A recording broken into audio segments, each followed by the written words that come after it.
नमस्कार दोस्तों, बिहार चुनाव प्रचार में पीएम मोदी की रैली में खाली कुर्सी और रोड शो में पसरे सन्नाटे को देखकर नीतीश कुमार की हालत भी अब खराब है।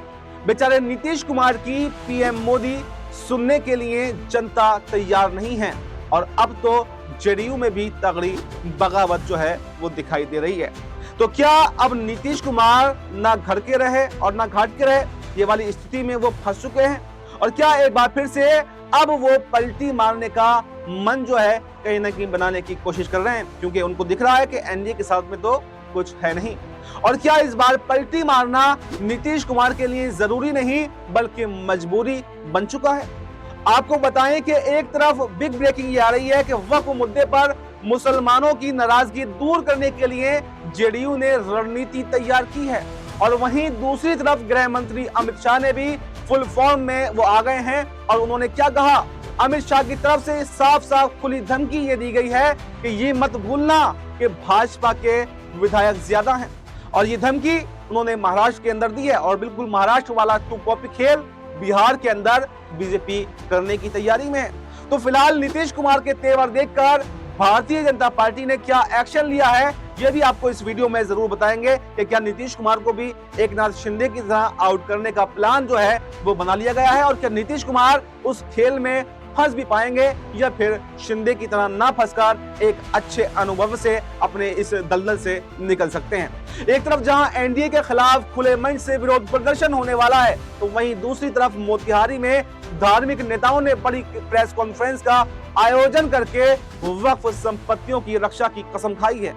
तो बिहार में वक्फ के खिलाफ विरोध प्रदर्शन अब अपने चरम पर पहुंच चुका है और अगर बिहार की बात की जाए तो यहाँ पर 17% मुस्लिम वोट बैंक है और कुल 17% वोट बैंक को लुभाने के लिए अब हर पार्टी पूरी ताकत से उनको लोग ने जो है अपने प्रति लुभाने की कोशिश कर रही है।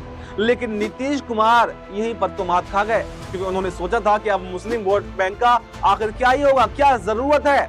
आपने याद भी होगा कि लल्लन सिंह ने कहा था कि हमें मुस्लिम वोट बैंक मिलता ही नहीं है। वक्फ कानून को उन्होंने शायद यही सोचकर सपोर्ट कर दिया था और जब प्रधानमंत्री नरेंद्र मोदी बिहार में प्रचार करेंगे तो एनडीए की सरकार बनेगी और वो खुद मुख्यमंत्री बन जाएंगे। लेकिन अब जब कुर्सियां खाली हैं, कोई सुनने के लिए नहीं आया, पूरा सन्नाटा जो है वो पसरा हुआ है, तो नीतीश कुमार भी अब टेंशन में आ गए। ऑपरेशन सिंदूर के नाम पर भाजपा को कोई भी वोट देने के लिए तैयार नहीं है, उल्टा वक्फ कानून के पास होने से नाराजगी जो है वो बढ़ती जा रही है और मोदी का रोड शो बिहार के अंदर पूरी तरह से फ्लॉप हो गया है। नीतीश कुमार अब बुरी तरह से फंस चुके हैं। पहले वक्फ कानून का समर्थन कर रहे थे और अब उसी वक्फ कानून का खुलकर विरोध भी करने लगे हैं। जेडीयू ने मुस्लिमों की नाराजगी दूर करने के लिए एक रणनीति तैयार की है। जेडीयू के पूर्व राज्यसभा सांसद और राष्ट्रीय महासचिव रहे गुलाम रसूल बलियावी शुरुआत से ही वक्फ कानून के विरोध में थे और उन्होंने तो यहाँ तक कह दिया था कि शायद संसद के अंदर सब नंगे हो गए हैं। उन्होंने यहाँ तक कहा कि वक्फ कानून को किसी भी कीमत पर लागू नहीं होने देंगे और सुप्रीम कोर्ट से लेकर हाई कोर्ट तक हर जगह हम उसका विरोध करते रहेंगे। और जेडीयू ने उनके खिलाफ कोई एक्शन नहीं लिया बल्कि अब उन्हें इनाम दे दिया गया है जब बिहार में चुनाव आए हैं। बलियावी को बिहार अल्पसंख्यक आयोग का अध्यक्ष चुन लिया गया है। तो सवाल ये है कि क्या ये नीतीश कुमार की मजबूरी है कि क्या वो जेडीयू की बगावत के आगे अब छुप चुके हैं और क्या मुसलमानों को लुभाने का प्रयास वो अब कर रहे हैं। रिपोर्ट्स कहती हैं कि वक्फ पर बगावत हुई थी और मोदी का विरोध और फिर से नीतीश ने बड़ा इनाम देकर डैमेज कंट्रोल करने की कोशिश की है, एक मास्टर स्ट्रोक खेलने की कोशिश की है। नीतीश कुमार को वक्फ कानून का समर्थन करना कहीं ना कहीं अब उल्टा पड़ता हुआ दिखाई देने लगा है।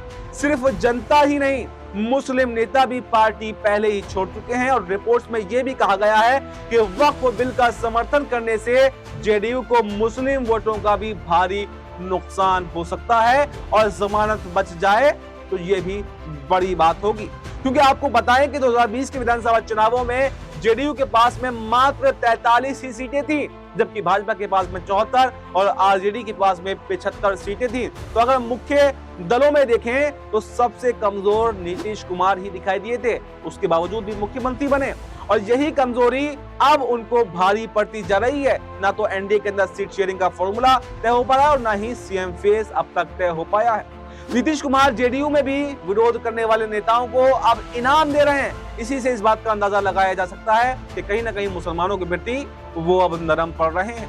और अमित शाह के बयान को मैं याद दिलाऊं, वही जो उन्होंने महाराष्ट्र में कहा है कि हमारे विधायक ज्यादा हैं, तो यानी हमें झुकने की जरूरत नहीं, क्योंकि महाराष्ट्र के अंदर भी निकाय चुनाव है और वहां पर भी सीट शेयरिंग का फॉर्मूला नहीं है, वहां पर भी बीजेपी बैकफुट पर नहीं आ रही है। तो क्या महाराष्ट्र का फॉर्मूला बिहार में अब लागू होने जा रहा है? और क्या नीतीश कुमार की पार्टी में जो बगावत हो रही है, जो इस्तीफों की लाइन लगी हुई है और बीजेपी सीट शेयरिंग को जो अब तैयार नहीं हो रही है, यानी हर तरह से अगर देखें तो पेच फंस चुका है और इस पूरे के पूरे पेच में नीतीश कुमार केंद्र में बने हुए हैं और नीतीश कुमार ही फंसते हुए दिखाई दे रहे हैं। क्योंकि वक्फ बिल से ना तो यहाँ पर बीजेपी को नुकसान होने वाला है और ना ही यहाँ पर जीतन राम मांझी को नुकसान होने वाला है। अगर नुकसान होगा एनडीए के अंदर तो नीतीश कुमार को नुकसान होगा या फिर चिराग पासवान को नुकसान होगा।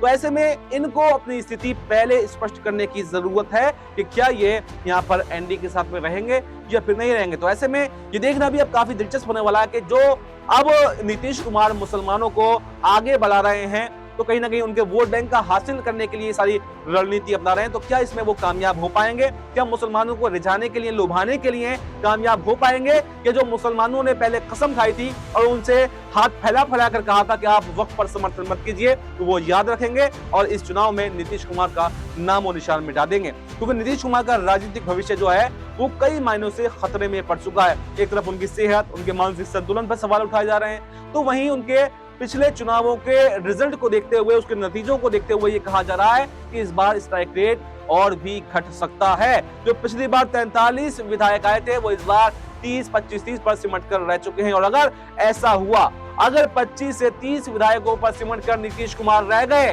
तो फिर बीजेपी यहाँ पर उनको मुख्यमंत्री नहीं बनाएगी। और ये शायद नीतीश कुमार भी जानते हैं, इसलिए अब उन्होंने हाथ पैर मारना शुरू कर दिया है और लगातार आप देख रहे हैं कि वो संगठन को मजबूत करने की कोशिश कर रहे हैं और अब मुसलमानों को रिझाने की कोशिश भी कर रहे हैं। तो ये साफ साफ दिखा रहा है कि नीतीश कुमार भी अब समझ रहे हैं कि बिना मुसलमानों के अब उनकी गाड़ी जो है वो बिहार के अंदर चलने वाली नहीं है। तो देखना अब काफी दिलचस्प होगा कि नीतीश कुमार का अगला कदम क्या होने वाला है। क्या एनडीए के साथ ही बने रहेंगे या फिर इंडिया गठबंधन में जाने का जैसी खबरें आ रही हैं उस पर भी कोई सोच विचार जो है वो कर सकते हैं और यहाँ पर एनडीए को झटका दे सकते हैं। फिलहाल इस रिपोर्ट में इतना ही। इस रिपोर्ट पर आपकी क्या राय है, कमेंट बॉक्स में अपनी राय जरूर दें और हमें दीजिए इजाजत। नमस्कार।